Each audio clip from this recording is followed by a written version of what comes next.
Tá ligado? Não sei o que eu estava.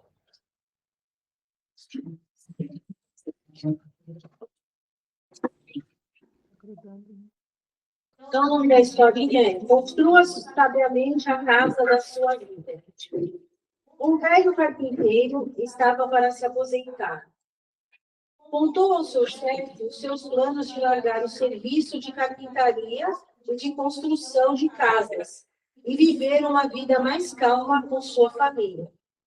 O dono da empresa sentiu muito ao saber que perderia um dos seus melhores empregados e pediu-lhe que construísse uma última casa, como um favor especial. O carpinteiro concordou, porém, com o tempo, era fácil perceber que seus pensamentos e seu coração não estavam mais no trabalho. Ele não se empenhou no serviço e utilizou mão de obra e matérias-primas de baixa qualidade. Foi uma maneira lamentável de encerrar sua carreira. Quando o carpinteiro terminou o trabalho, o construtor veio inspecionar a casa e, entregando-lhe as chaves, disse: "Esta casa é sua, é meu presente para você como prova de gratidão." Que choque, que vergonha! Se o carpinteiro soubesse que estava construindo sua própria casa, teria feito completamente diferente. Não teria sido tão relaxado. Agora já era tarde demais. Teria que morar numa casa feita de qualquer maneira. Às vezes construímos nossa vida distraidamente. Pense em você como um carpinteiro. Cada dia você martela um prego novo, coloca uma armação ou alvenaria numa parede da casa da sua vida. Construa sabiamente.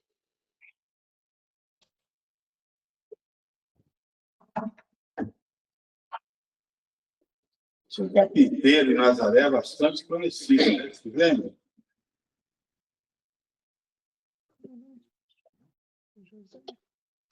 O que esse texto mostra? É um texto singelo, bonitinho, mas que revela, deixa assim um grande ensinamento. Que nós vamos morar na casa que construímos. Ok. Mas que casa?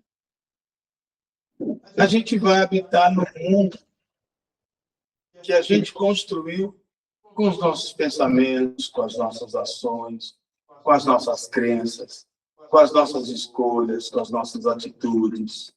A gente não percebe que cada ação nossa, cada resposta emocional, cada atitude, cada escolha que a gente faz está relacionado a um tijolinho de uma realidade que a gente está construindo aonde? Na nossa mente. Porque o corpo vai ficar. O corpo vai ser comido pelos velhos aqui. Ou queimado na fogueira. O que nós vamos levar? Nós vamos levar essa mente. Essa mente que vai ser o quê? O acervo de tudo aquilo que você construiu em termos de, enfim, de realidade. E é essa realidade que você leva do lado de lá. Você não vai levar nada de material. É impossível. Porque a tua passagem pela matéria foi um mergulho rápido. Você saiu de uma condição, entrou nessa instância pesada, limitante da matéria, e vai voltar para a condição antiga. O que você vai levar? Veja, gente, não existe ninguém para te julgar, não existe ninguém para te punir, não existe diabo nenhum para te espetar depois que você morre, para te colocar no caldeirão. Tudo isso é mitológico. Você vai, ao desencarnar, e desde logo, não é só quando desencarna, não. Você já vive a realidade daquilo que você pensa, acredita. Então, não existe vítima nesse mundo. Você reproduz o que você construiu em termos de visão de mundo. A casa que você mora, você mesmo construiu, como é o caso desse carpinteiro aí. Não tem ninguém te punindo, ninguém te castigando. Deus não castiga ninguém, gente. Você construiu essa realidade. Quando Jesus passou por esse planeta, ele disse uma seguinte frase bastante interessante. Ele disse o seguinte: na casa do meu pai há muitas moradas. E eu vou preparar uma morada especial para cada um de vocês. O que é a casa do Pai? A casa do Pai é o próprio universo. O que são essas muitas moradas que existem no universo?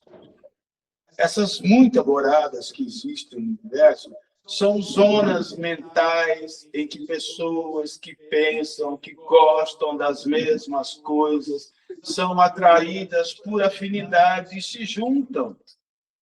Essas zonas mentais nós podemos chamar de umbral e vale disso, vale daquilo. Se você for na literatura espírita, tem um monte de coisa falando do quê? Da realidade após a morte. Que realidade é essa? É a realidade das pessoas que se unem dentro de ambientes ajustados por sintonia. Não adianta a pessoa gosta de baile funk, de cerveja, de droga, de putaria. Ele gosta. Ele construiu apreço, identificação com aquilo. Aquilo diz o que ele é. Portanto, quando essa pessoa desencarna, ele vai encontrar pessoas e ambientes que reproduzem isso que está em sintonia com a visão de mundo dele. Não vão pegar esse cara e colocar ele no meio de pessoas que gostam de música erudita, de ficar em silêncio, de ficar olhando para a paisagem, de ficar discutindo filosofia. Se colocar ele lá, ele morre. Vai ser um inferno para ele. Vocês percebem que o céu para ele é um ambiente assim? Por que Jesus diz, na casa do meu pai há muitas moradas? Porque Deus não vai violentar ninguém. Senão ele não seria Deus. Você desencarna e vai continuar do mesmo jeito, ajustado, com ambientes, frequências vibratórias que traduzem o seu nível mental, vibracional, espiritual, intelectual, emocional. Tudo uau, é ali. Você vai conviver com pessoas iguais a você. Se você gosta da violência, da agressividade, da vaidade, do orgulho, de bater no peito, e que eu faço, que sou isso, e que eu sou foda, você vai encontrar ambientes agressivos com pessoas assim. E aguentar as implicações das escolhas que você fez, porque aquilo é você. Quem acredita na violência vai continuar sendo violentado. Aqui, depois que morre, continua, porque ele acredita. Ele construiu a identificação com a violência. Agora, essa pessoa quer ter paz, acredita na amizade, é uma pessoa pacífica, uma pessoa que não leva as coisas para o coração, que compreende, perdoa, aceita as dificuldades, que não se revolta. É evidente que essa pessoa não vai ser colocada num ambiente violento, porque ela não tem afinidade com aquilo. Então, não é que nós somos colocados. Não tem ninguém colocando Paulo a Paulo. Você vai ficar aqui. Palmara, você vai ficar aqui, tá? Ou sério, você vai ficar aqui? Não. Somos nós. Aquela passagem de Jesus é maravilhosa. A passagem do homem rico e Lázaro. Lázaro era um mendigo que vivia às portas da casa de um homem rico, comendo as migalhas, os restos de comida, sobrevivendo do lixo desse homem rico. cheio de feridas. E os cachorros vinham lamber as suas feridas. Olha que cena terrível. Está escrito nas Escrituras. Pesquisem, o homem rico e Lázaro. Essa era a realidade dele. Mas não se revoltava, aceitava, se entregou de peito aberto àquela experiência, porque sabe, a gente sabe que é sempre a vontade de Deus e não a nossa que está se impondo, e ela é voltada para o nosso bem, para preparar o nosso ser para coisas maiores. Então, quando a gente entende que os sofrimentos são mecanismos do universo voltados para o seu desenvolvimento e crescimento, e não para a punição, tudo muda. Quando a gente parte desse princípio, aí tinha o homem rico. O homem rico devia dar festas, banquetes, né? Luxúria, desfrutando de tudo que era possível desfrutar. Com dinheiro, com poder, com as coisas que ele conquistou. Então ele dava aso às suas inclinações mais primitivas, aos seus... É uma pessoa conduzida pelos desejos. Ah, eu quero isso, realiza, quero aquilo, vai lá e realiza. Então é evidente que essa pessoa está muito ajustada e muito feliz com essa condição.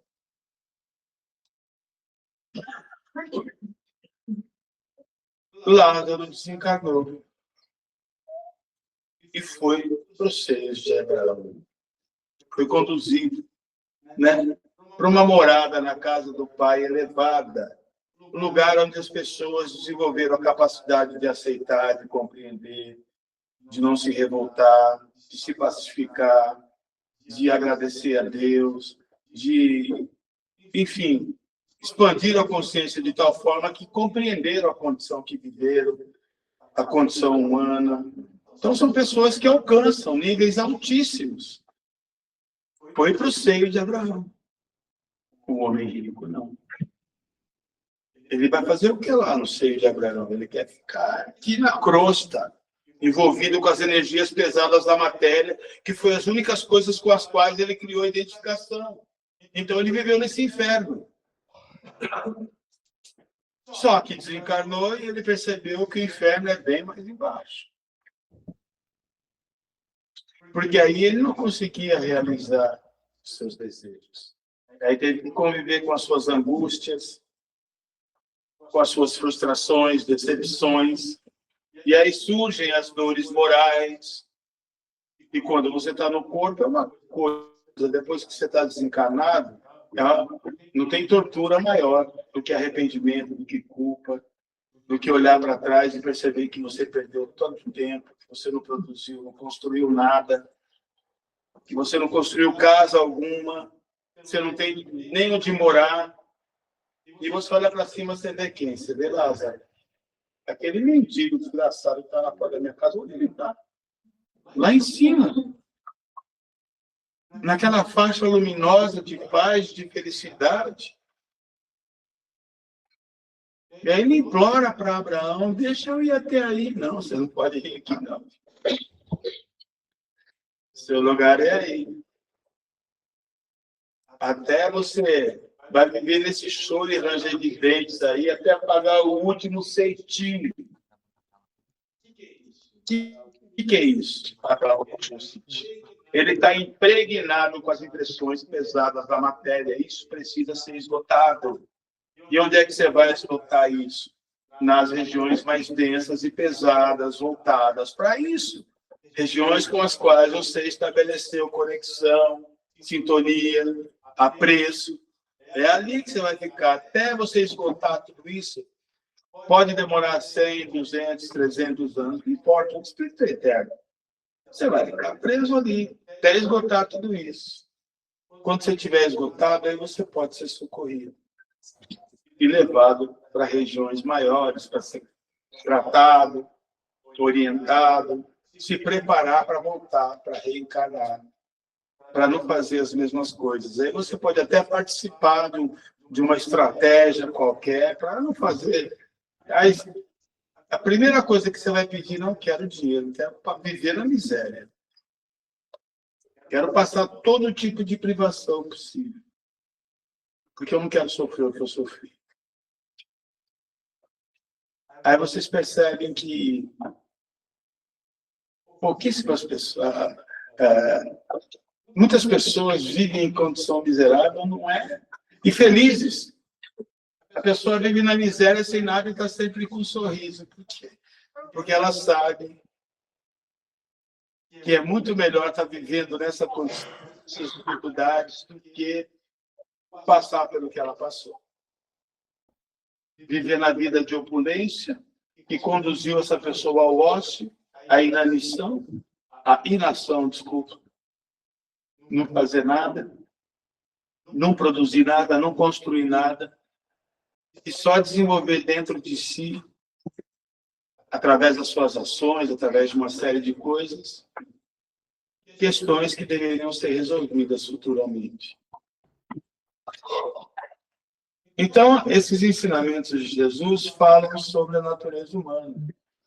Fala sobre nós, sobre o que somos, sobre a maneira como nós temos que escolher, fazer escolhas nesse mundo. A gente pode continuar escolhendo servir a Mamon, mas pode escolher servir a Deus. Você tem sempre o poder de escolher. Fique à vontade. Então, o poder de escolha você sempre tem.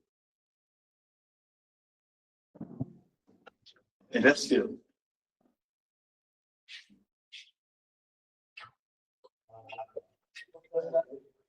E não tem nada mais poderoso do que isso. A capacidade de escolher. Quando a gente fala de livre-arbítrio, é sobre isso que a gente fala. Sobre você entender que tem o poder de dar à sua vida a direção que você achar necessária, através da escolha que você faz. Só que tem uma coisa, você vai conviver com essas escolhas. Porque a gente é livre para plantar.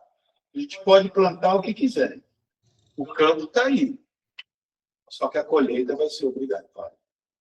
Nós vamos colher aquilo que a gente plantar. Tá certo, gente?